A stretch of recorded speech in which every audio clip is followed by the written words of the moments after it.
Okay, Gavalik. Okay. Thank you, everybody, for joining us.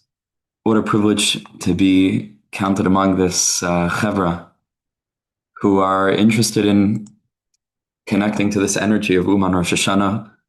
Want to learn a little bit about it for those who are going to be joining us, which hopefully is everyone, to prepare for it. It's like winning the lottery in a certain sense. It's like remarkable. It's an amazing, amazing thing, which we'll talk about tonight, Be'ezus Hashem, or today, wherever you are in the world.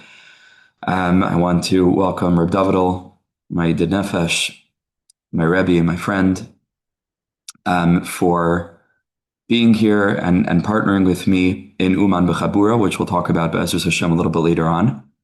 The way that we'll run this, I guess, is that we'll do like 15 to 20 minutes of myself and Reb Dovid'l sharing some reflections and full candid openness. I really did not prepare anything because we had a very busy couple of days here with the Avoda in London, staff days, and we just got back from America, and things are still settling. So it'll be the best way I think things could or should be, which is from the heart.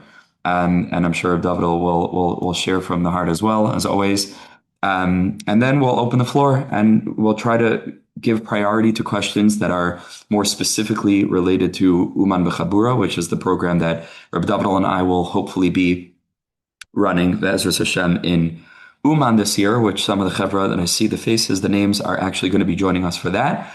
And then we'll see how much time we have, and we can open it up a little bit more broadly for a little bit more conversation, thoughts, reflections, and sharing.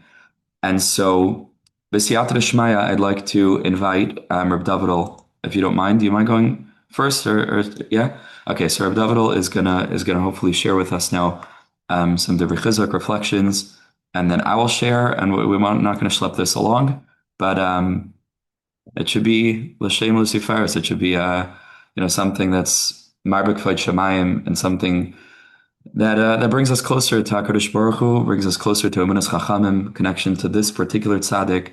And like I said, it's a huge schus. It's an incredible thing that we have the privilege of being a part of something like this. So we shouldn't take it lightly. So Reb Dovid'l, it's all yours. Take it away. Hi, Yaakov. I'm deeply overwhelmed by even getting to this stage. People ask if you're going to Uman for Shana. I don't think you really know until you're standing in front of the tzien if you're going to be there for Rosh Hashanah. You can try, you can make a chanas, you could buy a ticket, you could get on a Zoom, you could daven over it, you could learn about it, and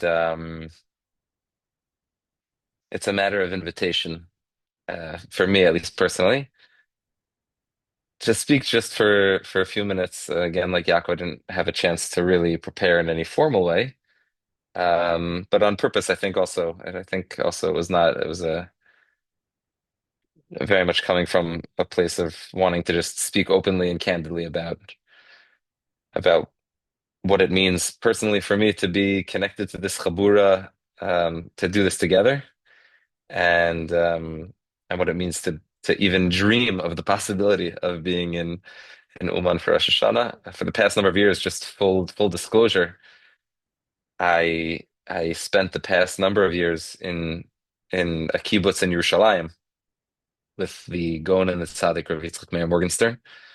That's where I've been davening the past number of years, and it's been probably 7 or 8 years since I've been to Uman in the Ukraine. I've been to what is sometimes sweetly referred to as Uman Yerushalayim, um, or the Bechina of Uman in Yerushalayim and the Bechina of Yerushalayim in Uman.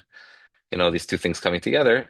Um, but I wanna speak specifically about about Dafka going to the tzaddik and the resting place of the tzaddik's guf, of the tzaddik's body. For those who are familiar with this, for this mahalach of Yerushalayim and Uman and the Ukraine and the two of them being together, so there's a this is not just the Yitzchak Meir Morgenstern idea. This is something which is I've heard from a number of tzaddikim, both those who are alive with us today and those who have already left the world, that as we move closer and closer to the Geula, so all the tzaddikim, just as they were in their lifetimes, are connecting to the Shechina, which was Begalusa, which is slowly but surely coming back to Yerushalayim, to the place of the Kodesh HaKadoshim, Mebein Shnei Akruvim, which is the place where ultimately all the tzaddikim are pointing to. That's where we dive into all the time. Whenever we dive in, it's a bechina of malchus, of focusing on the place of the Shechina. And as a result of that, there is some level of a return of the ruchnius of the nishmas tzaddikim to the place of Mibein Shnei Akruvim. For whatever reason, this year, a combination of having a good friend by the name of Rabbi Yaakov Klein and whatever's going on upstairs, I was invited again this year to come back to the kibbutz in Uman, and I could not be more excited about it. I'm sure that at some point we're going to speak more practically about the inyan of what to expect and what you can expect from this chabura. Also, what we are providing, what we're not providing. But just for the few minutes that I have, I wanna maybe double click on the inyan of going to be with the tzaddik and what that means for me, at least in this year in Tafshin Pei, hey, going into Tafshin Pei Vav. So I think I'm gonna actually begin, sorry to show my cards here so early, but I think that trying to explain why I would go to Rabbi Nachman using Torah from the Tzaddikim of Breslov would be like defining a word by using the word in the definition. So I'm gonna go actually outside of the canon here for a moment and try to explain it based on a teaching from Rav Hutner. Rav Yitzchak Hutner, who I don't know what Rav Hutner would think about going to Uman for Rosh HaShana. Um, and it's not that chas v'shalom chalila v'chas that I don't care what he thinks. Adarab, I think very very much that I care what he thinks. Um, One of the things that I've learned about this remarkable tzaddik, Rabbi Nachman ben Fega, is that once you put on the glasses of Rabbi Nachman, you can read everything with the glasses of Rabbi Nachman. And in that way, he's a tzaddik that's kollel a lot of different things.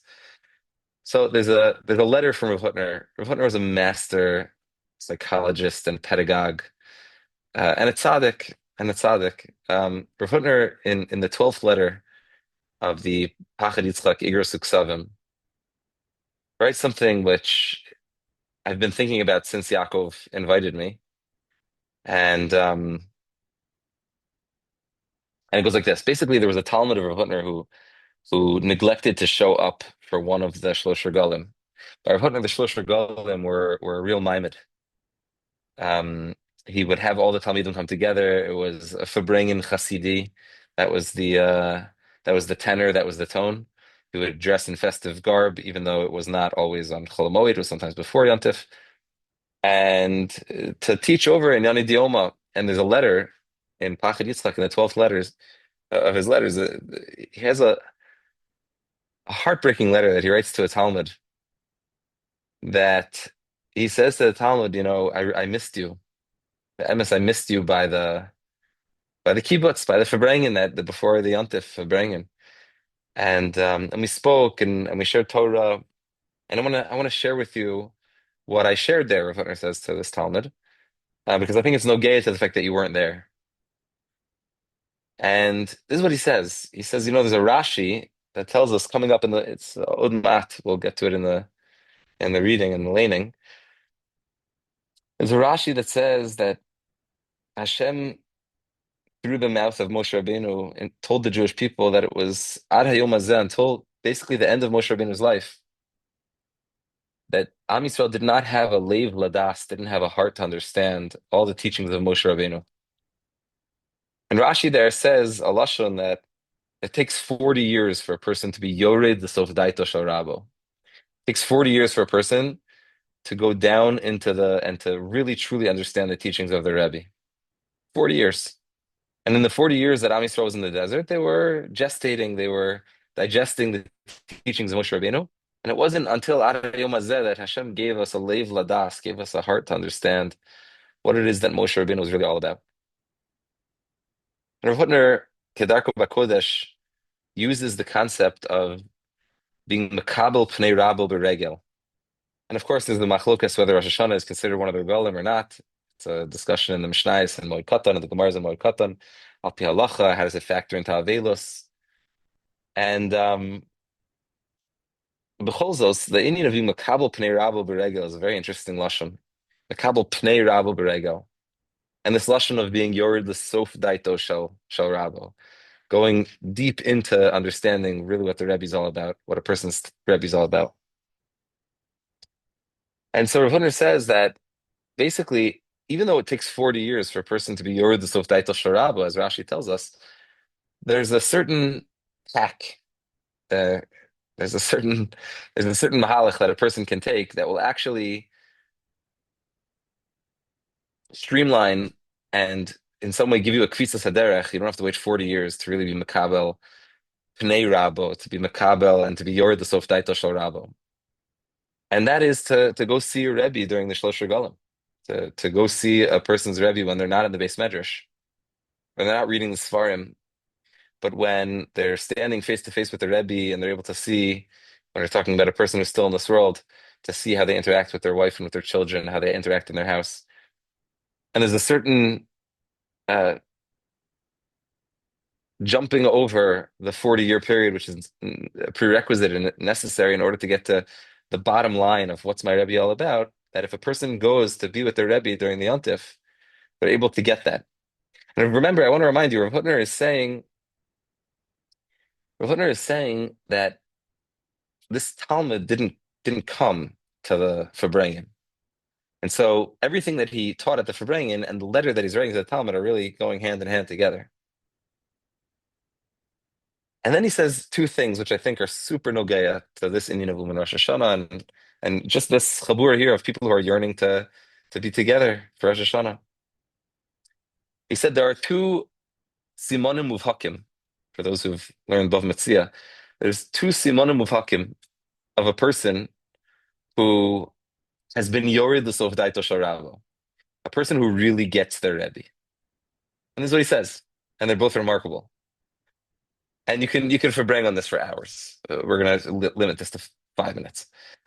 He says, two simonim of hakim, a person has really been yored the sof daito sharabo, are number one,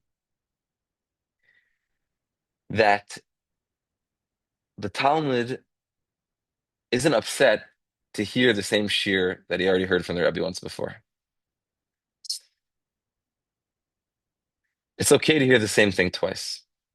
There's a Maisa about Rabbi Chanan Wasser, and he was once sitting in a shir with a first-year student, and the Chavetz Chaim started to give a shir, and he was sitting there, and there was a first-year student, and the student was so excited, but there was another student who was sitting to his right, who was already a second-year student. Rabbi Chanan Wasser was already learning by the Chavetz Chaim for many years, and the second-year student leaned over to the first-year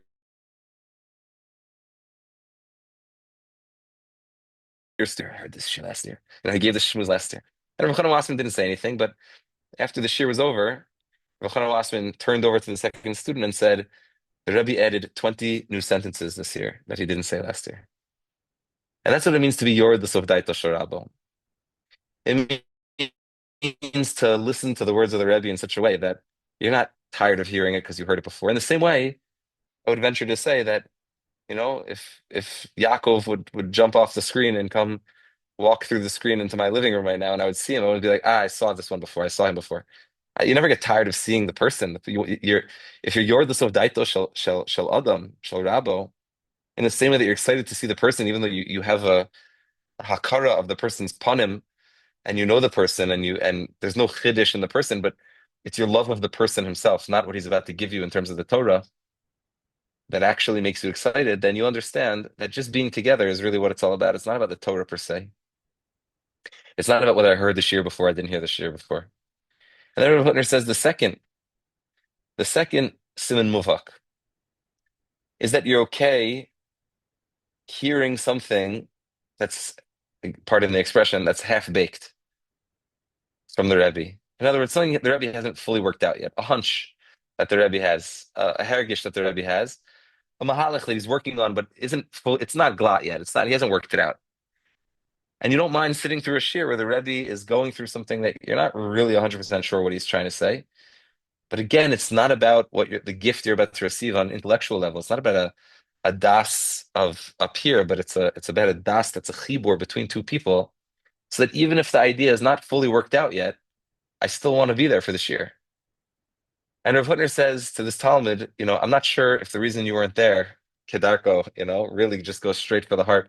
He said, I'm not sure if the reason you weren't there is because, you thought I was going to say something that you had already heard, or you were scared I was going to say something that wasn't fully developed. But to be makabel pnei rabo berego, which is this way of jumping over, it doesn't take 40 years. It takes only a few seconds. When you're makabel pnei rabo berego and you're able to be face to face with your Rebbe, it's something else entirely. And for me personally, the opportunity to be in the resting place of the guf of Rabbi Nachman, of my Rebbe who's taught me so much from the time even before I even knew that Rabbi Nachman was my Rebbe. I could go back to when I was 13 years old, when I first heard the beautiful Nigunim of Yosef Karduner, and I didn't realize he was singing Likutei Moharan. And I decided for the first time when I heard some of those Nigunim that I wanted to sing them to my children, even though I didn't even know, I didn't know anything. I didn't know. I think somewhere I probably knew that I was going to keep Shabbos and Kashrus, but I didn't. It wasn't any. I didn't have an active awareness of how I wanted to live my life, but I knew I wanted to sing those Nigunim to my children, which is like a funny thing as a 13-year-old to be feeling. And even before that, when I was younger, when the rabbi of my shul growing up, who later in life I heard him say, "For this alone I love Rabbi Nachman. For this alone I love Rabbi Nachman." It doesn't even matter what he said. That I was connected to Rabbi Nachman before I was connected to Rabbi Nachman, and to have the opportunity to be makabel pnei rabu beregel, to be yored the sof title sharabah, not through the svarim, not through the svarim, not through the svarim, not through the talmidim, not through the talmidim of the talmidim, but to be by the place of pnei rabo, to be makabel the remaining lasting resting place of the guf of the tzaddik, not by the place of the ruach or the neshama of the tzaddik by mibein shnei akruvim, but to be able to actually be there with the guf of the tzaddik. What an unbelievable zchus to even be thinking about it, let alone to be sitting here having the audacity, the azus, to address two screenfuls of people. I can't see two screenfuls of people about just to think about doing such a thing is beyond measure.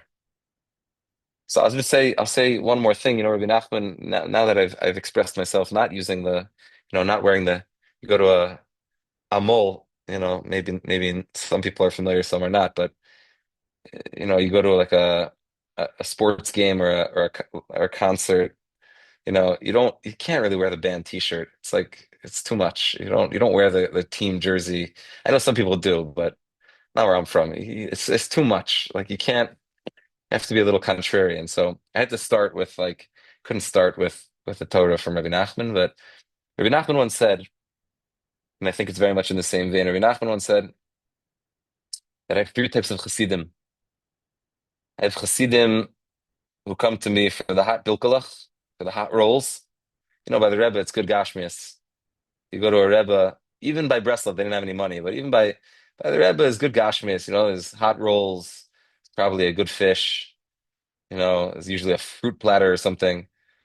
And there's good gashmias by the Rebbe. So some of my Hasidim, they come because they're even poorer than the Malchus itself, the Malchus of the Rebbe. And so they come for the hot bilkelach, they come for the hot rolls. There's some people, they come to me for the Torah. That's a higher level. They don't come for the gashmias, they come for the ruchnias. The Torah is otherworldly. It's otherworldly. Torah Chav Beis, Rabbi Nachman said he paid 1,000, they gave him 1,000 extra rubles in Shemayim or Zehuvim in Shemayim to spend them whatever he wanted, and he just gave it right back and he said, I want to spend it by Torah because I love Torah so much. The Torah of Rabbi Nachman is worth thousands and thousands of Zehuvim. Just one Torah is worth 1,000 Zehuvim. So some come for the Torah, and the Torah is beyond. And there are many people, I'm sure, here who've learned more of the Torah of the Rebbe and the Talmidim of the Rebbe than myself. And that's a high level. That's a higher level than those who come to the Rebbe for the Gashmias. But then Rabbi Nachman said there's a third group of Talmidim who come, and the reason that they come is because they just want to be with me. They just want to be with me. They don't want the hot rolls. They don't want the Torah. They just want to be with me. I don't know. I know yeshiva is just starting, and there's got to be at least one person here. If you're still learning in yeshiva, there's got to be at least one person here who's learning Kiddushin this year. It's one of the yeshivas from Masechtas. So Rabbi Yaakov's learning, Kiddushin. Kiddushin begins with a Mishnah that an Isha is niknes b'shlosha drachim. There's three ways that a woman could be acquired. The kesef b'shtar b'biyah. And I once heard from one of my mashpia, one of my rebbeim, that Rabbi Nachman was alluding to this Mishnah, to be acquired by the tzaddik, to be baked into the tzaddik's heart. So there's three ways. There's one way to go to the tzaddik, which is to go with a way of being Mekadesh, having the tzaddik be Mekadesh you. And there's an Indian of an Ad Chashuv for those who have learned Kiddushin. Of course, the Indian of Ad Chashuv, you could even give this kesef to the Ad Chashuv. But there's a way of being of Kiddushin taking place with kesef, which is the Gashmis, which is getting the hot bilklach. There's a way which is called shtar, which is the Torah. But there's a way which is called being biyachad, being together, the two people being together, the most pashut way of Kiddushin, which is so intense that Chazal said that we're not allowed to do it like that anymore. But when it comes to the level of ruchnius, of being miyachid oneself with a tzaddik, there's a way of being miyachid oneself with the tzaddik, which is to go and to be involved in the gashmis of the tzaddik. And that's something that you can do with a living tzaddik, and with a tzaddik who is nostalgic l'olamo, to give money to hafatzas asvarim, and most those that are connected to the tzaddik, and that's a wonderful thing. And I've been zoch in the past to be able to give money for the printing of Rabbi Nachman's Svarim, and to give money to the kibbutz in Uman. And there's a way of learning the Torah of the tzaddik, but there is nothing in the world. There's nothing in the world as exciting as dreaming together with good friends about going to be yichud with the tzaddik, with Gupo Shel Tzaddik, to be together with Rabbi Nachman in Uman, and to be makabel pnei rabo, to be yord the sof daito shel rabo, not through the svarim, not through giving money, not in that way, but in a way of being panim b'panim, ba'ar b'einayim, together with the tzaddik. And I don't even know how long I've been talking for. It could have been 3 years, but these are some of the hergeshim that I'm feeling, and why I'm so excited. In terms of the practicalities, I guess I'll just say one last thing. The first time that I went, for those who this is your first time considering going to Uman, wow, if I would have had even one or two friends who I knew I was traveling. You always bump into somebody, and you're always traveling with somebody, and I had a place to sleep that was with people that I knew. But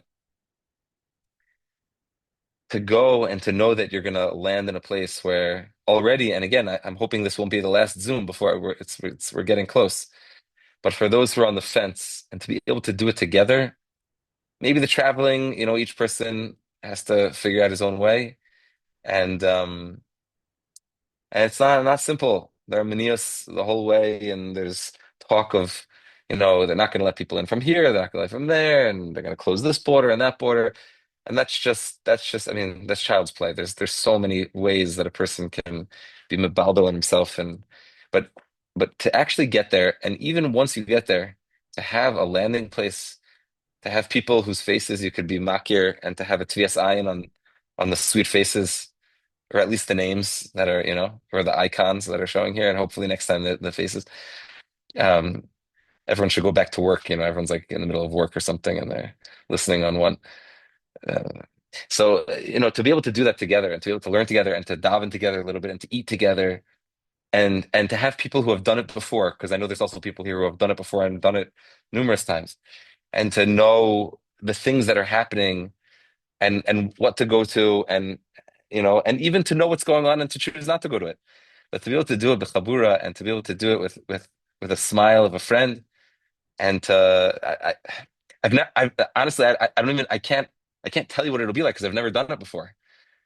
But going to the Rebbe is one thing, but the Chassidim that's another thing. And to be makabel your panim, and to be makabel, to be your the sof daitan shel chavero is also I would say that I know already of several people who, for some strange reason, fancy themselves to be my talmidim also, to be mekabel pnei talmido, to be mekabel pnei rabo, pnei chavero, pnei talmido, in this way to travel together and to be by Rabbi Nachman together for Rosh Hashanah. Ein milim, ein l'shayr ve'ein l'tayr, v'kol ha'mosif goreah, to try to add more words. It's just it would take at least 40 years to try to understand, but I hope that we'll all take advantage of the hack, of the trick, of the kunst that the tzaddikim taught us to be able to be together by Yontif and to see each other b'shas ratzon. So I'm going to hand it over to Yaakov now. Mr. Hashem, he'll speak for a few minutes, and then um, we'll be happy to speak a little bit more practically about what we're hoping to be able to do and what we're not going to be able to do, at least on this first trip. Although who knows what will happen, but we can at least speak about our intentions and what are not our intentions, and then open up the floor to any chevra who have some practical questions. Maybe we have answers, maybe we don't have answers, but it'll be fun at least to do it together. Rabbi Yaakov. Dovid'l. That was a very dangerous thing to do, to allow Reb Dovid'l to go first. Because Reb Dovid'l has a way of unlocking certain reservoirs. And once those are unlocked, to try to limit that to 15 minutes, it's very difficult. Kishmai Kenhu. Well, it was his shame, was Dovid'l Chaim. Now he changed it. Maybe it's camaraderie, I don't know. But that's right, isn't that the moniker? Dovid'l Chaim. It's difficult to end the segment, call a Moisef Gorea, and then give it over to somebody else to be Moisef. Because now I feel like I'm being Gorea. So I'll try to be Moisef by not adding anything. I'm going to try to stay within a little bit the boundaries of what Reb Dovid'l already started to speak about.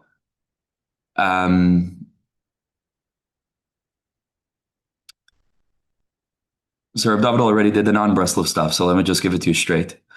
Rabbi Nachman said, Ma omar lechem. He said, what can I tell you? Ein davar gadol mizeh. He said, there's nothing greater than this. Ein davar gadol mizeh.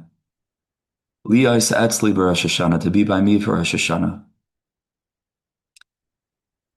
Also, in full disclosure, I'm not a person who goes every single year.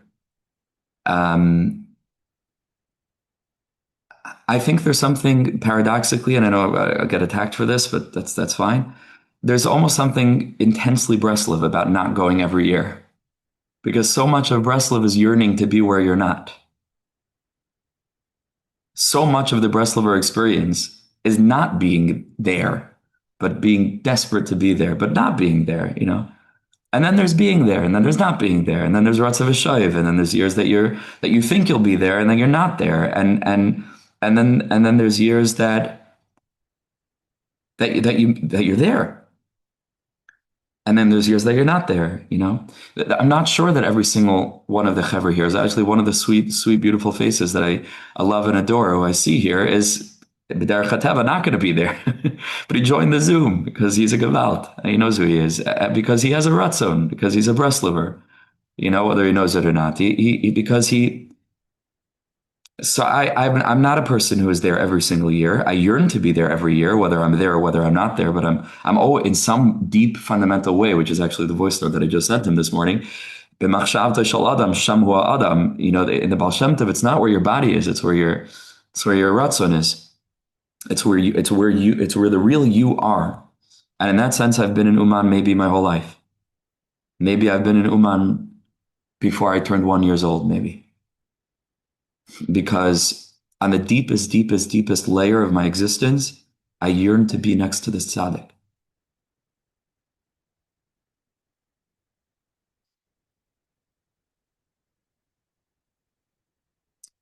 Ein davar gadol mizeh. Rabbi Nachman said there's nothing greater than this. It's like a bombastic statement. What are you talking about? Ein davar gadol mizeh? Like, what? I mean, I could think of like 2,000 ostensible Jewish avodas, concepts, days, inyanim that are gadol, mizeh, like what? Ein davar gadol mizeh. I think that such a bombastic statement can only be uttered with the preface of Ma Omar Lachem. Rabbi Nachman, he was really anything you say, especially to describe his intellect, is already taking away. He was a goin atzum, a pikeach. I mean, the levels of his webs of Torah is just something. It's really incomparable. I was telling one of the chaver earlier today, and some of the chaver already, witnessed some of this on a Torah chat that some of us are privileged to be on, and there was all back and forth with one of the Yidden, the Rabbi Nachman centric, what does it always have to be about Rabbi Nachman, and there are other tzaddik, this kind of thing, which is of course true, and I had a private chat with him, which the chaver didn't witness, where I asked him, I said, Yid, you're so great and sweet. Did you ever learn Likutei Moharan? And he said, yes, I learned it cover to cover. I wasn't expecting that. He said, yeah, I actually learned the whole sefer. I said, okay, so tell me, is there another sefer in the world like it? Just tell me honestly. He's a learned person. I've poked around a bit. Tell me, is there anything that you would put on the same shelf from the standpoint of categorical synonymity? Is there anything that is the same? And he says, I'll concede that to you. There's nothing like it. So then we had a conversation about the difficulty logically of disconnecting the author from the book, and that was a bit of the conversation. But Rabbi Nachman he was a genius. He was a genius of epic proportion. He wrote Sefer Amidas before his bar mitzvah. Sefer Amidas is drawn not just a collection of simplistic surface layer texts that Rabbi Nachman found throughout the whole corpus of Yiddishkeit, which would be remarkable enough. It took Reb Tzaddik HaKohen Lublin later on in his life. Reb Tzaddik is Yadua, was a goyin in Nikla and Nister, to mine the Marmakoimos of where Rabbi Nachman found the short little sentences, pieces of advice, comments on various topics that were culled, again, not from the simple level of the pshat throughout the entire Tanakh, Shas, Bavli, Yerushalmi, Midrashim, Sifra, Sifri, Medrash Rabbah, Tanchuma, the all Zohar Kodesh, Kisvei Arizal. But before his bar mitzvah, he mined the depth of these texts. Rabbi Nachman understood what it meant to say, Ein davar gadol mizeh. He knew lots of great things. And I think it was almost by intention that Rabbi Nachman prefaces the Ein davar gadol mizeh by saying, Ma omer lechem. Meaning what I'm about to tell you is something that I can't tell you. Ma omer lechem. What can I tell you? And then he proceeds to tell you something. But I'm suggesting that the Ein davar gadol mizeh is an extension of the Ma omer lechem. Meaning the whole inyan of Uman Rosh HaShana is inexpressible. It is a pele. It's something that transcends. Like I once heard from one of my Rabbi Shmuel Brazil, where he commented on V'remamtanu mikol al-Ashreinu doesn't just mean that HaKadosh Baruch Hu lifted us above all of the nations in some sense or another. But he says, V'remamtanu, the way that HaKadosh Baruch Hu has elevated us is mikol al-Ashreinu, is beyond words. V'remamtanu mikol al-Ashreinu. Uman Rosh HaShana is an inyan which is totally, totally beyond tam v'das. That's why a lot of intellectual conversations around the inyan are already worthless because it's not the same nekuda. It's like a person who's starving, hungry, and is smelling lots of besamim. It's beautiful to smell besamim, but it's a different thing. Your stomach needs food. It's not the same. It's not you. It's trying to answer a call of music, that requires the trumpet to play its piece and somebody reads a poem. Again, it's beautiful, but it's not the same thing. It's not the same subject. Uman Rosh HaShana is a bechina of ma'amar lechem. Can't explain it to you. But I have to tell you, in that inexpressible nature of what this thing is ein davar gadol mizeh. There's an element of godless there's an element of an overwhelming sense of awe, real awe, that a person can experience in that place at that time, that ein davar gadol mizeh. There is no Jewish experience in the modern age that is similar in nature to this particular gathering. It just isn't. It's something that I imagine Aliyah L'Rega looked like from the standpoint of diversity. There are many gatherings for great purposes, but they're all pretty homogenous. You can have tens of thousands of Satmar Hasidim. It's a beautiful thing, but they're all Satmar, they're all like, they look the same. They have the same lifestyle. They share the same views on 99% of issues. True Achdus is born of diversity. Standing Erev Rosh HaShana, which I really hope that I'll have this chus and that we'll have this chus of being there, because like Reb Dovid'l said, you can make all the plans in the world, the manias are real, but Be'ezras Hashem will all be able to be there. Standing Erev Rosh Hashanah at 12 o'clock, Chatzos, in what's called the Tikkun HaKlali Olami, which to me is one of the greatest highlights of Uman Rosh HaShana, because it's the only time throughout the entire period of the gathering that the entire kibbutz of some 40, 50, 60,000 people, depending by year, are literally all together at once doing the same thing in one gathering. And they allowed speakers all throughout the streets. If anybody's been there, you understand what I mean. And the Chevra who aren't, Ashreichem, like you have no idea what you're about to be gifted with. I'm telling you. I can't tell you. Ma'im Alechem. But standing in that place, screaming out the 10 kapitol of Tikkun HaKlali, mamash, like your life depends on it, because like you really realize that your life actually depends on it. I'm trying to find where I love lots of things. I love lots of people. I love lots of experiences, and I try to be present where I am. I can't remember in my life ever being more desperately, urgently present in a place without any shemetz of some kind of other hero of there's something else, there's someone else, there's somewhere else, there's no machshavah, there's nothing else in the world. There is standing in the dark of darkness. Any Ukrainians here will forgive me. In the depth of the dark annals of Jewish history, standing in this place, you feel like you're, again, this would take a long time to develop this thought, and Be'ezras Hashem will have time to learn all of this together. That's the point of what we're trying to accomplish. You feel like you're standing mimamakim.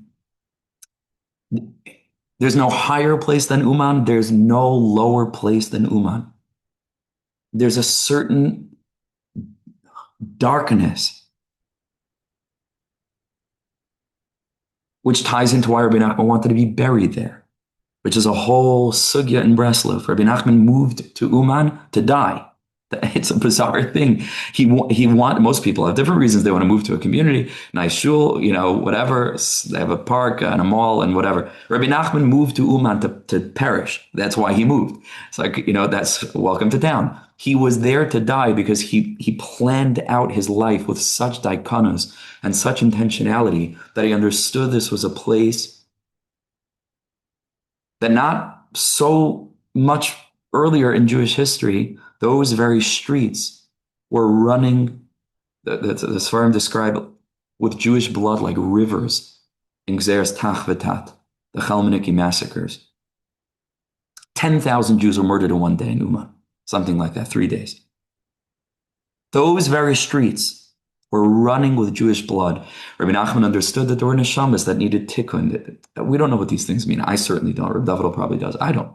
But Rabbi Nachman understood that there's some kind of tikkun that needs to take place in this place. Standing in that place and screaming out the Tikkun HaKlali. And then when they get to the end of the Tikkun HaKlali, and it's Kabbalas Malchus Shamayim, and it's Hashem Hu Ha'Elikim, Hashem Hu Ha'Elikim. you stop feeling like an individual. You stop feeling like you're experiencing anything that could ever be explained to anybody else. And so I can't explain it to you. I can just try to be ma'orer a little bit and talk around it until you're there. Because I can't think of any other Jewish setting in which in your immediate vicinity, you will see every single kind of conceivable Jew and even some that you can't even conceive of. Okay, until you get to Uman. Like you didn't even know that there's such a Jew. You will see every color, every shade, every background, every kippah, every non-kippah, every language from all around the world. It is like kibbutz golius. I have to tell it to you because now it's really a safe space. Hopefully, that's why you join. It is. You walk down Pushkina. It is like you imagine one day.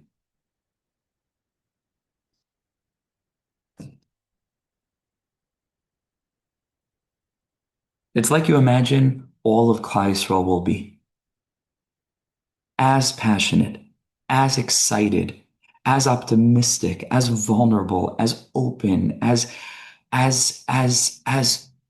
simple, with eyes shining, pure eyes, with a genuine simcha of having trudged and trekked and paid money that we didn't have, and now coming through all these different countries and sitting on vans for hours and hours and hours and hours and hours, and then you make it, and it's just like, how could you put that into words? It is a feeling of awe and of gratitude.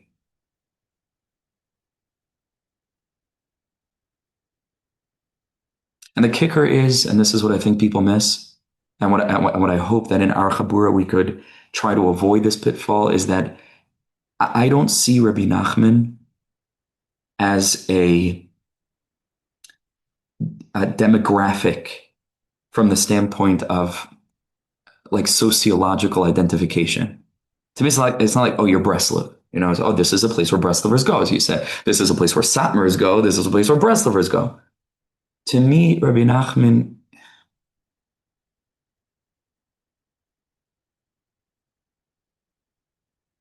to choose my words carefully, to me, Rabbi Nachman is a non-demographic demographic. Meaning to say, Rabbi Nachman is a universal tent. Okay, so then tachlis, but like there are certain people who go to Uman and certain people who don't go to Uman. It's like, what does bind this group together? And to me, the thing or the cluster of things that binds this group together should not have the word Breslov in it. And here's the key point. And again, I wish we had more time to really flesh all this out. Now we will, as Hashem. I hope that we will. It shouldn't even have the word Rabbi Nachman in it. In my heart and mind, it should have words like Ratzon, like Bittel, like Kisufin, like Ishtabchus Aleva Nefesh, like Ruach. Like Rabbi Nachman told his Hasidim, when you go away from here and people ask you, what did you learn in Breslov? Timer, just say one word, Ruach. It should have words, let's switch to English. It should have words like broken people who are desperately, desperately seeking tikkun. Not humble people. Humbled people. Humbled. You understand the difference? Humble means that a person is humble. Humbled means that circumstances in their life have forced them to recognize the truth of what it means to be a fragile human being. Uman is not for Breslovers. Uman is for Jews who are awake. It's for Jews who are so desperate for a connection to Hashem that's authentic and real that they're willing to go everywhere and anywhere to get it. Memela, they come to Uman because Rabbi Nachman said, hey guys, this is a place where you might get it. Okay, so you understand? It's not that they came to Uman because of Uman. They ended up in Uman because they're desperately looking for the emes. It's a place for mavakshin. It's a place for mavakshin. in the ideal, Umala Ards Deus Hashem Kamayim Li'amachasim, the whole Klal Yisrael would be like that. The whole Klal Yisrael would recognize that it's not an inyan of Rabbi Nachman and what the other Gedolim said about him or didn't say about him, and and the strange thing. It's not that. Like I remember our Rebi of Moshe Weinberger was once talking to me about the Satmar Hasidim who come to his Rav Kook Shir on Friday. It's a whole group of Satmar Hasidim who are coming from Brooklyn to learn Rav Weinberger Shir and Rav Kook. And so Rav Weinberger asked them, like, Haitachin, historically, sociologically, Satmar and Rav Kook are not exactly, the closest of neighbors. And they told Rav Weinberger, they said, I'll tell you, they said, if we were in a place in life where it was a matter of ideology, then Satmar Hasidim have no business going to a shir from entire of Rav Kook. But they told Rav Weinberger, I want to tell you, this has nothing to do with ideology. They said now it has to do with oxygen. And oxygen, you don't ask. It's not like there's no time for questions. It is not a matter of questions. It's a matter of taking the next breath. If you're on this call, you're a person who's gasping for breath. You would not be here if you were not a person who was gasping for breath.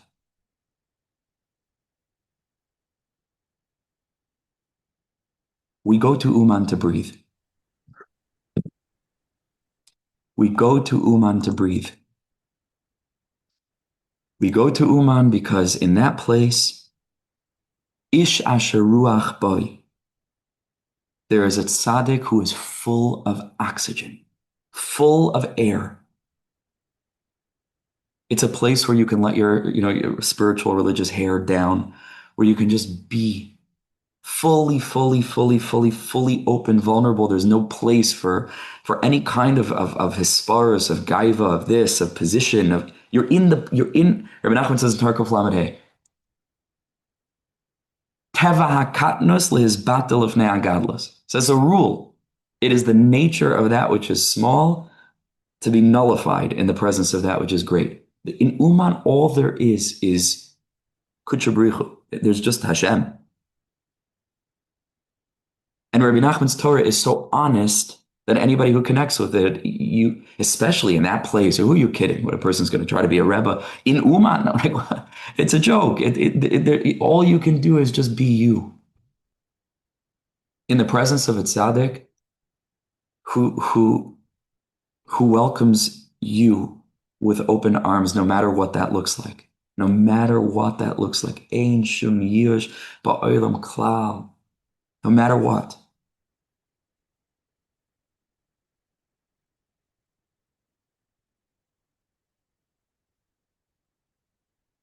But ma amar lechem. It's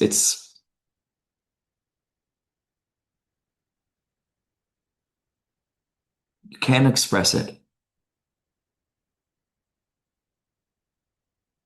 It relates a little bit, I think, to what Rabbi Dovid'l was saying about the guf of Rabbi Nachman. Rabbi Nachman revealed wondrous Torahs. He knew a tremendous amount, both in what's capable of being known, as well as in hasagas that were way beyond. Rabbi Nachman said, Likutei Moharan, for those who are privileged enough to learn it, he said, the Likutei Moharan is the lowest form that I could get these teachings. Can't get them lower. It's like the lowest. And these teachings came from beyond. Like, we can't even imagine. We don't know anything. But the Rebbe told us Hasidim, when he would frequently say, now I don't know anything. Now I'm a prostik legamri. Now I'm just a simple person. He would say, Ha'ena yedea shali, my state of not knowing is greater than the yedea shali, is greater than what I know.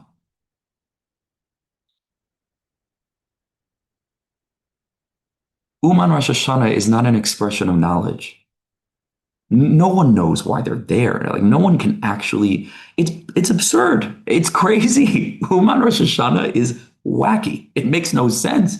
What are you talking about? You really believe that like going to this place in Ukraine by this particular tzaddik who is a fringe, leaving your whatever families and paying inordinate amount of monies to sleep on whatever you sleep on. Hopefully we'll try to accommodate the chevra, but don't get too excited about your expectations. Like whatever it is, what Uman is, like it makes no sense because Uman is not from Rabbi Nachman's seichel. Uman is the Eina Yedei of the Rebbe. It's like a joke. It's a it's a pella. It's a and Rabbi Nachman says that the Eina Yedei is gadol, is greater than the knowing, because like the sort of like the wisdom of the body is somehow deeper than the wisdom of the mind. Meaning the lived experiences of all the things, by the way, or many of the things that are not planned that happened in Uman. Reb Dovid'l and I were discussing that as much as we'll try to create structure and shiurim, but like the main impact will be the experiences that you never could have planned for. That will happen to each and every one of you.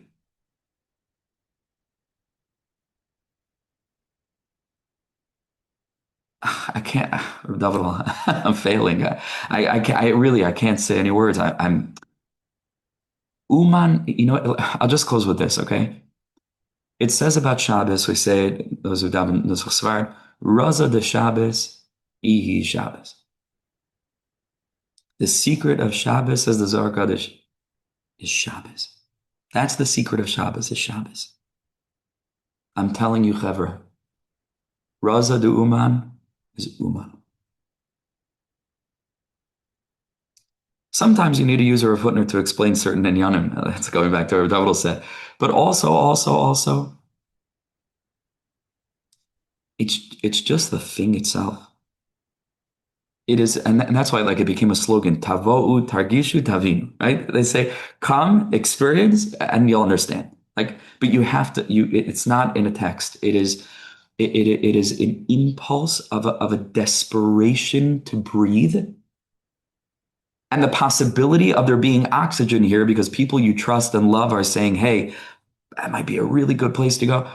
And traveling there all the while fighting for, until you schlep your suitcases over there up the hill and you go where you're going and you sort yourself out, and hopefully again this will be a little bit more streamlined if we do this Uman B'Chabura, but generally speaking it's chaos.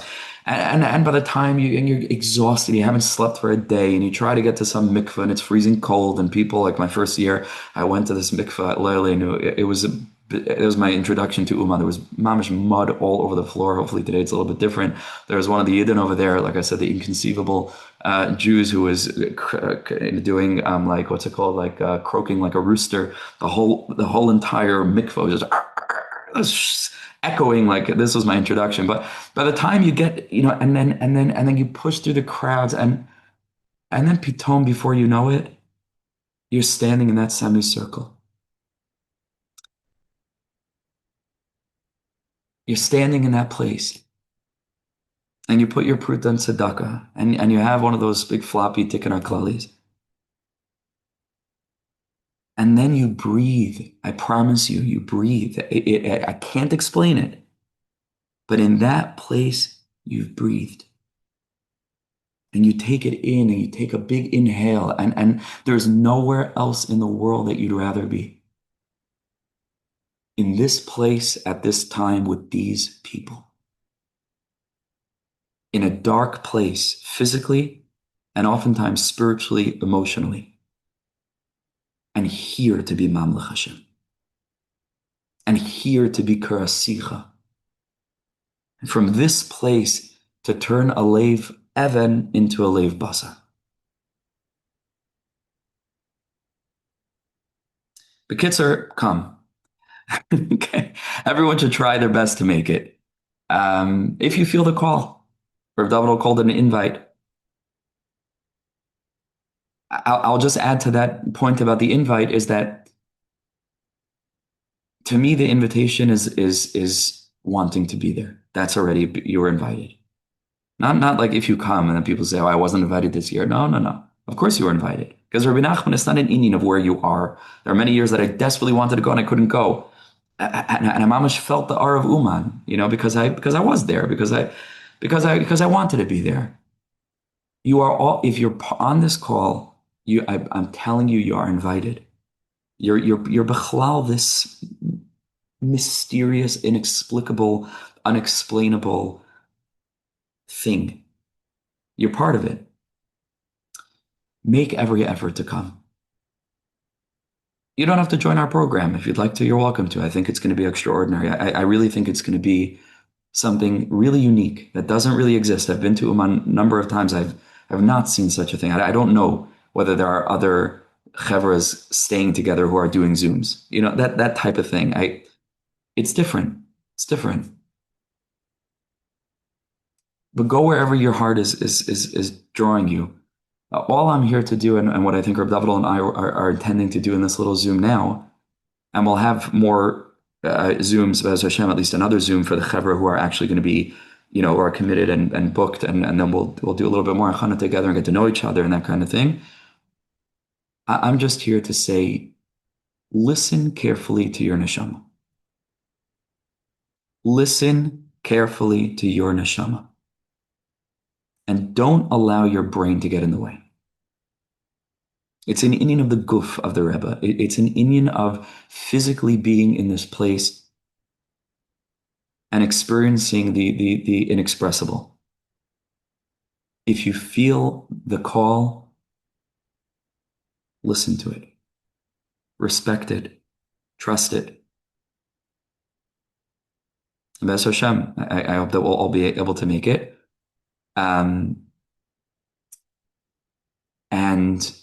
And I hope that we'll be able to experience it together. And whether, again, you're with our Uman B'Chabura or whether you're going and you'll be elsewhere, I'm sure we'll bump into each other and we'll see each other and stop and say hello. And maybe we'll do some shiurim that are open. We'll figure it out. We'll be together. And in that place, we'll breathe together. And in that place, we'll sing together. We'll yearn together. We'll validate what each other feel. Because we're a tiny group it's 33. And in many Jewish settings, we don't feel understood. And that's just a very practical point. Like you feel like you're a Yankee fan, who's like the first time you're in Yankee Stadium. It's like you're there. There's like this feeling like, oh my gosh, this is my play. These are all fans of the same. Like there's a certain feeling that you get. It's just, anyway, I can't explain it. I've said too much. I've spoken too long, but I'm gonna close it here. First and foremost, for anybody who has to jump off, I want to thank each and every one of you for joining. I think this has been really, really special, and Ashreinu that we get to know each other, that we get to hang out together. We should do this, or Dovid'l. I know we should do this. We should just do this. Like he said, just getting people together. It's different than watching a shir online. We're all here. We're all here, and we're with Chaver Makshivim is an amazing, amazing thing. I want to open the floor now. I guess the way we'll do it is hand raising. And if you have a question, we'll try right now to keep it specific to the program, if anybody wants to ask. And then if there are no more questions on that particular topic, if we still have a little bit of time, we'll try to go a little bit longer. We can open it up a little bit more broadly. And it doesn't have to be, I don't know, it doesn't have to be a question. If there's something then you want to share, you're welcome to do so. So, okay. Yeah, we got Morty. Go for it. Okay, so if I'm not there this year, I want to know, and you'll figure this out, if you could have some kind of recording, Divrei Torah before Rosh Hashanah, you and Rav Dovid'l. I think it would be amazing to hear in Uman Torah. But if it doesn't work out, it doesn't work out. But if before the Chag, whatever it is, if you could figure it out, that would be amazing. Be'ezras Hashem. I think both Rav Dovid'l and I are careful about the recordings and the posting. Yes, we could definitely do that. I think that's a good plan. Yeah. I think this was recorded also, right? Yaakov, Yeah, you recorded absolutely. this? Yeah. Yeah. Yeah, this is not the intention. I'm speaking for myself, not putting words in Yaakov's mouth, but I think from our conversations, yeah, the goal is not, this is not an elite or private, the more that we can share with people without thinking that there's anything utterly unique here other than just our who like each other and want to make it easier for one another to be able to get to Uman together. Like B'Chavod Rav, we plan on making things available, and that's for sure the goal. Um, U'B'chol Zos, as I heard of Yaakov saying, as I tried to say, every effort to actually be there is which again means nothing, means no guarantee that you'll get there, but every effort um will mean that to the degree that there is. I'll just say one thing. I mean, uh, I'm going back maybe 3, 4 years ago, Uman Rosh HaShana. I had a ticket, I had a place, I was invited to a very, by the way, this is by way also of like being over, I was invited to a very similar thing. There was no Zoom meeting. I have a better feeling about this than that. But I was literally on my way to the airport with maybe two and a half hours to spare. Like there's plenty of time. And I was on a train from Yerushalayim to the Natbag, as they call it here in Eretz Yisrael, the Ben Gurion International Airport. And there's the bullet train from Yerushalayim to it's 40-minute train, no problem, more than 2 hours, everything should be fine. And I still don't know what to make of this. This is not even the most bizarre mania or story that surrounds my experiences in Uman, believe it or not. But for the only time in my life, for sure, but also I think the only time in many people's lives, the train entered into a tunnel underground, like left the Tachana Merkazit. Ad Gedei Kach that like there was no. It's not like I could have gotten off and gotten a taxi or something. I was literally under Yerushalayim. I was in the Shol Tachtis of Yerushalayim. And I was in this train, and all of a sudden the train comes to a screeching halt, and we're in the dark, we're in this dark tunnel underground. And we were down there for an hour and a half, just completely stuck in this train and all the breast livers on the train were going out of their mind. There was like a bunch of us on the train. We were all going out of our minds trying to figure out what to do until finally we were stuck on the train. There's no way to get out of the door until finally they opened the door. We were like we had to jump off the train into like a pit to come down and then go through some tunnel to get to like a second train that got us out of the tunnel. But by the time that happened, I was already my flight was ice kapiled in terms of being able to get there, and I attempted several different other ways. I remember talking to you, Yaakov. No, I remember that I well. think I could. Yeah, yeah. I Yeah. think I called you and we were thinking about maybe going through this way, going through that way, and I didn't make it that year. My mamash didn't make it. So the manias are real. And what I mean by that is not to chas v'shalom scare anybody. That's not my intention at all. My intention is to say, make every effort that you can. Like Yaakov said, you're not guaranteeing yourself, and there's no guarantee of anything. Make an effort, make a plan, daven over it, jump on a Zoom like this. There'll be a Mitzvah Hashem another one, and feel the call, feel the invitation, like Yaakov said. Feel the invitation, and then Mamela, wherever you are, like the Tzaddikim said, the table of the Rebbe is long. So wherever you find yourself, you'll be an Uman. But to dream together is good. To dream together is good, and to actually make the effort to be there physically is better than all the recordings. You know. Um, any other kashas? Any other questions? Any other comments from the Jewish people out there? It was cool that we had 33 people, huh? Or the Rashbi. Yeah, Isaac, go ahead. Oh,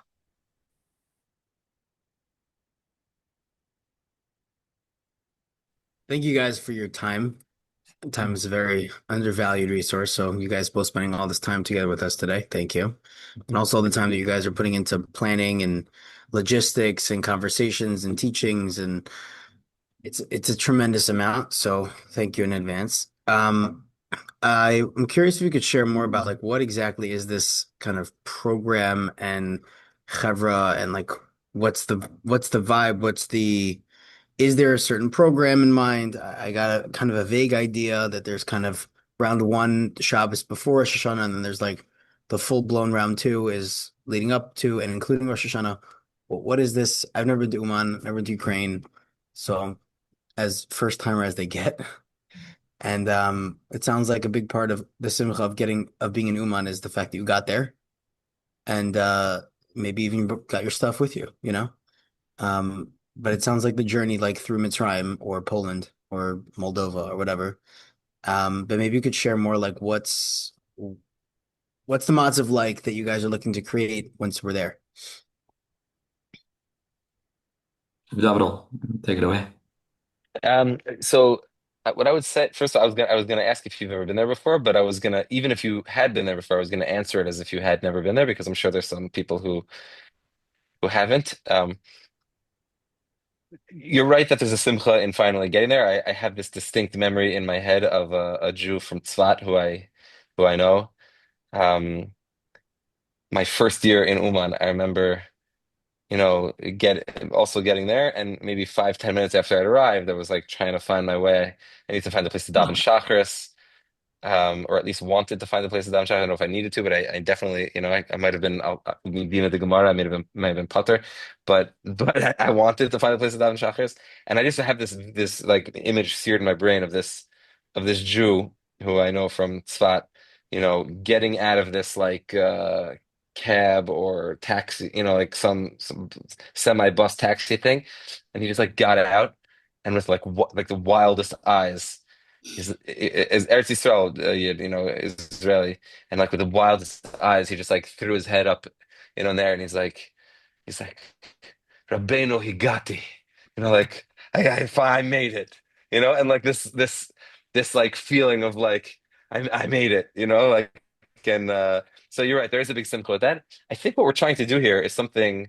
I'll agree. I also have not seen this. I have not seen anything like this.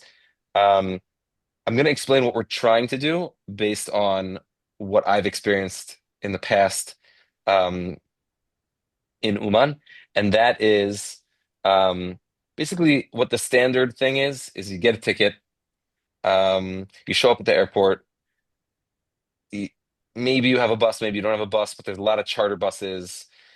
Someone's bribing all the guards to like figure out, how to make sure you get your stuff on the bus.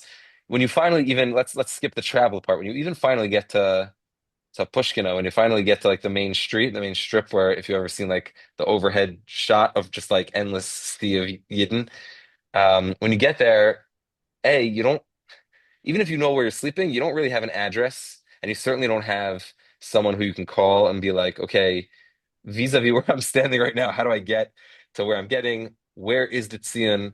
What are the things that are available? That's like phase one of what I think, you know, which is not a small thing. I know that sounds like a very silly thing, but like having someone you can call and having an address where it's like, okay, how do I get to where I'm going? And maybe there's even going to be like a coffee thing set up, like it's already a very high level.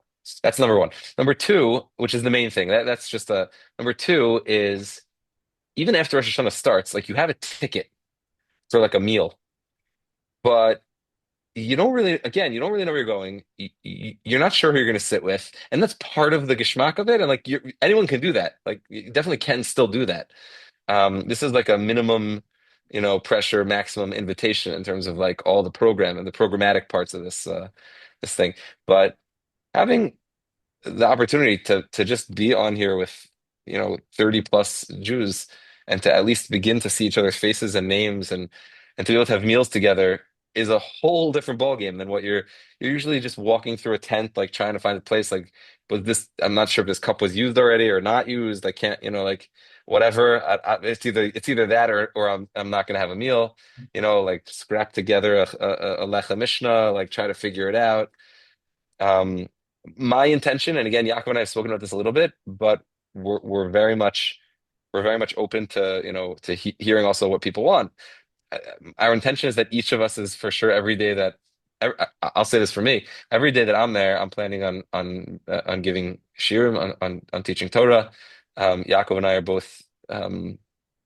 are both at least mediocre musicians. We hope to be able to bring a little and to provide some music um and the actual place, which I've never been to, but the pictures are real. The shul really looks like that. The fire pit in the back of the lake really looks like that. The that I mean, I'm looking forward to getting my hands on that piano. Like the place is quite beautiful. The bunk beds also look like the bunk beds. Look at the top right corner. Unless you're shelling out the big bucks to get your private room, the bunk beds are bunk beds. But that's really no matter where you would be somewhere, and the opportunity to have hachana before and shirim during, and no, I'm not, again, not putting words in Yaakov's mouth, but also processing after, like that's really what we're trying to do. And again, this is for sure a first year, and if everything goes well, so then we'll be able to build on this model and be mechazik each other for years to come. But that's the goal. The goal is shiurim, meals together, at least one day of davening together, and possibly minchas and ma'ariv together. The Shabbos component, I'm actually not going to be there. Full disclosure, I will not be there for Shabbos. I'm coming Sunday, and but all the days that I'm there, and while I'm there. I'm yours and you're mine. That's all I can. Exactly like I'm not a Jew who wears a watch, so like the exact timing and everything we'll figure out as we get a little closer. And there'll be a schedule, there'll be a proper schedule.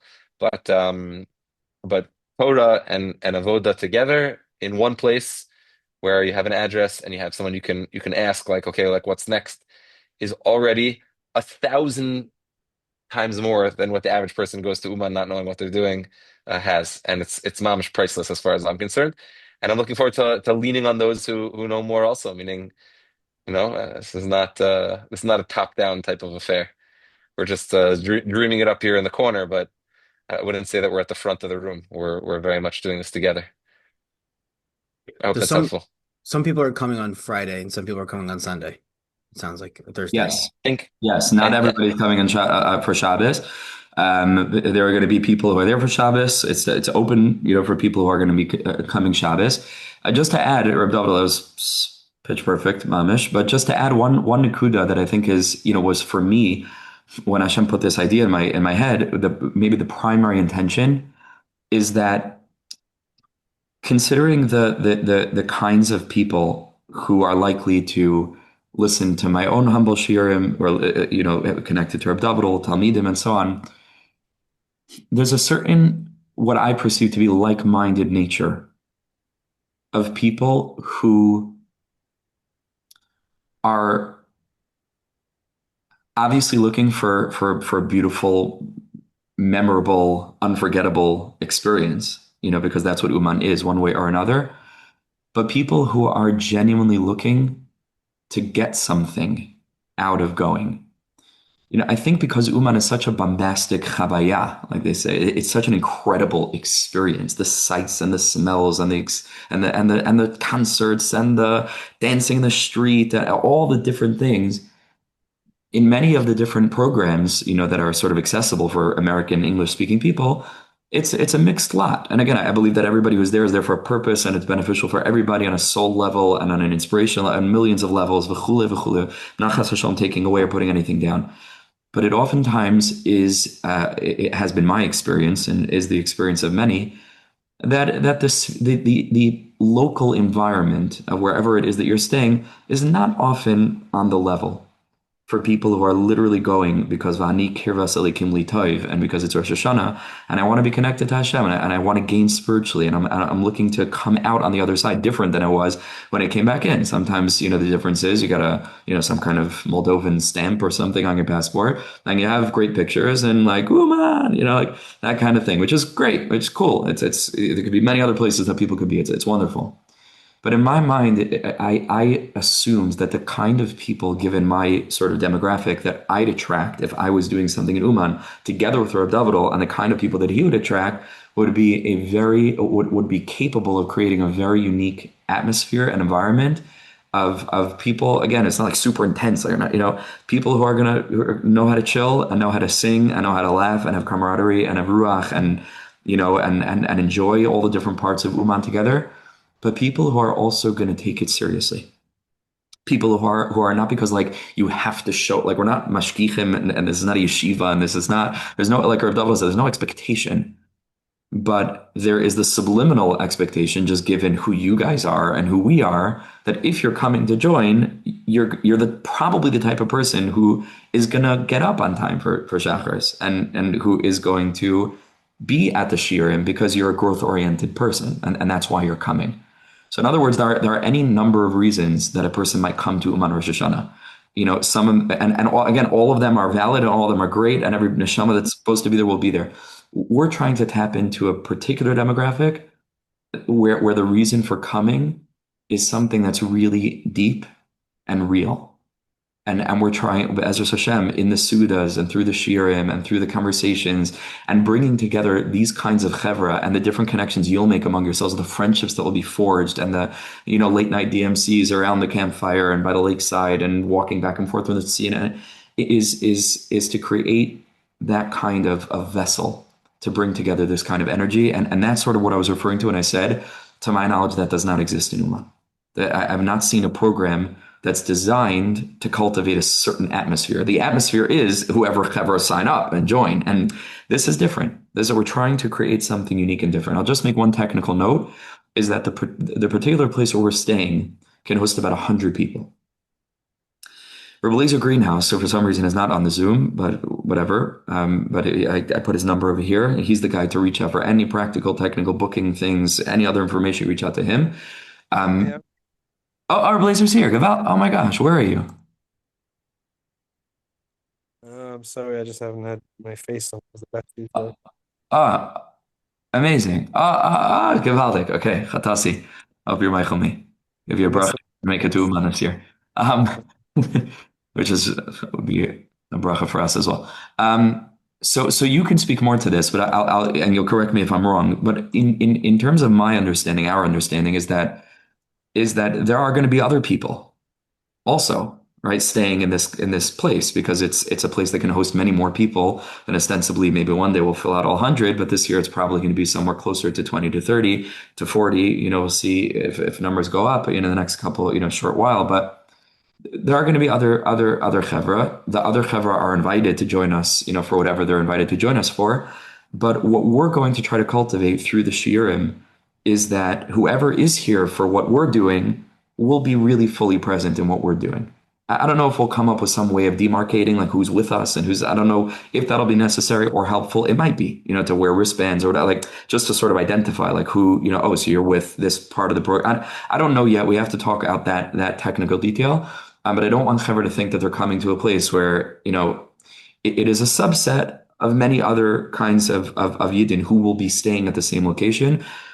Again, it's not super clear to me whether, the meals will just be us or whether it'll be, I don't know, but it won't matter, because I think that the core of the demographic that we've reached, who are booked, and some of the sweetest, most incredible Jews I know, honestly, like unbelievable A-team of people who are together, will create such a core,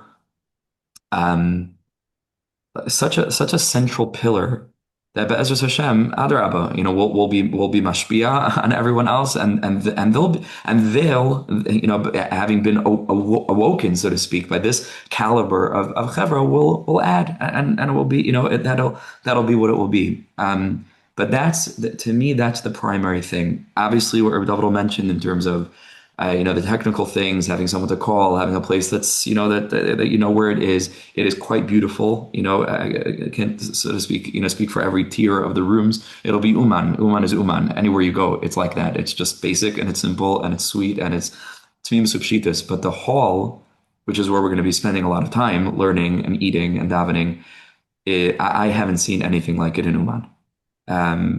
Just the acoustics, which sounds like a small thing, but it's not for singing, and Chaver like to sing. And the first time, Rebi could tell you, the first time I walked in there, I looked around and I said, like, what what are you doing with this place? Because this place needs to have, that's the first thing I said. He reminded me when I reached out to him and I said, hey, maybe we'll do this. He's like, you said that a couple of years ago. It is ripe for this kind of thing. And I hope that provides a little bit more clarity in terms of our intention and what we hopefully are going to be able to create together. Yeah, definitely. Thank you. Okay, awesome. Rebi Lazer, maybe you want to jump in with a couple of comments if there's anything we missed out or anything you want to share. I didn't realize you were on. I'm so sorry. That's all. I'm just really excited. I'm very, very happy to hear everything said. And I look forward to continuing in 2 weeks' time. Ezra Hashem.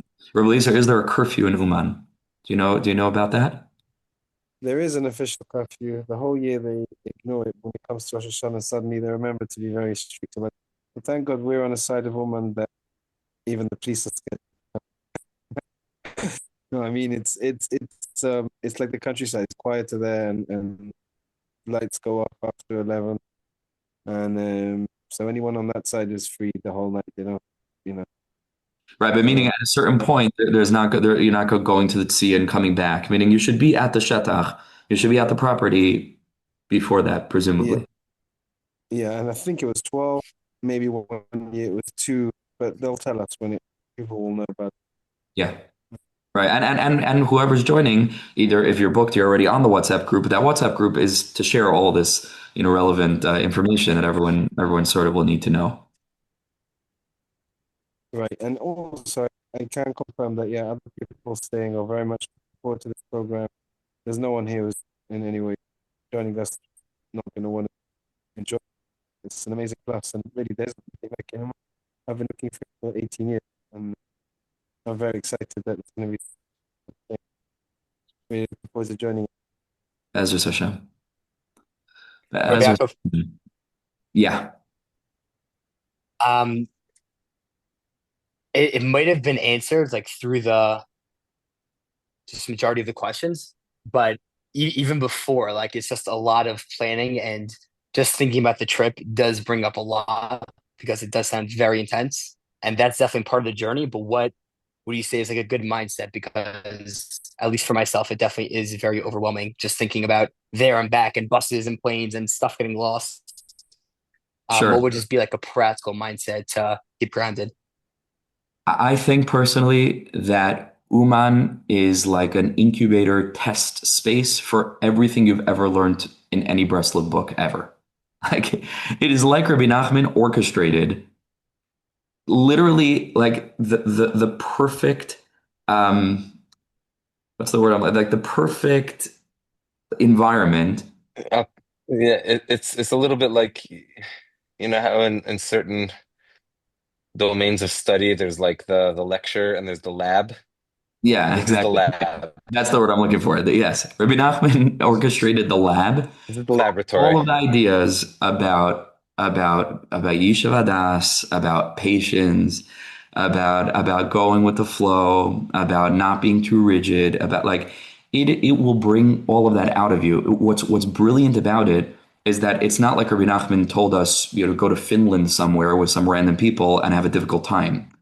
What's incredible is that Rabbi Nachman, in a certain sense, and I'm sure this was part of the Ruach HaKodesh, orchestrates it so that you'll be going through Breslov evoking circumstances along with tens and tens and tens of other people who are also in that circumstance, who are also of the same consciousness, and everyone will be mechazik each other. So it in the most difficult of circumstances, and again, we bless everybody with a smooth and easy journey, but that's just the nature of things.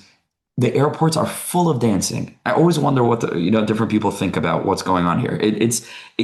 There's nothing like it. There's nothing like it. Just dancing. People haven't slept in 36 hours. Dancing, doesn't matter. Everybody's there to be mechazik each other. Everybody's a friend. Everybody's a brother. Everybody's a neighbor.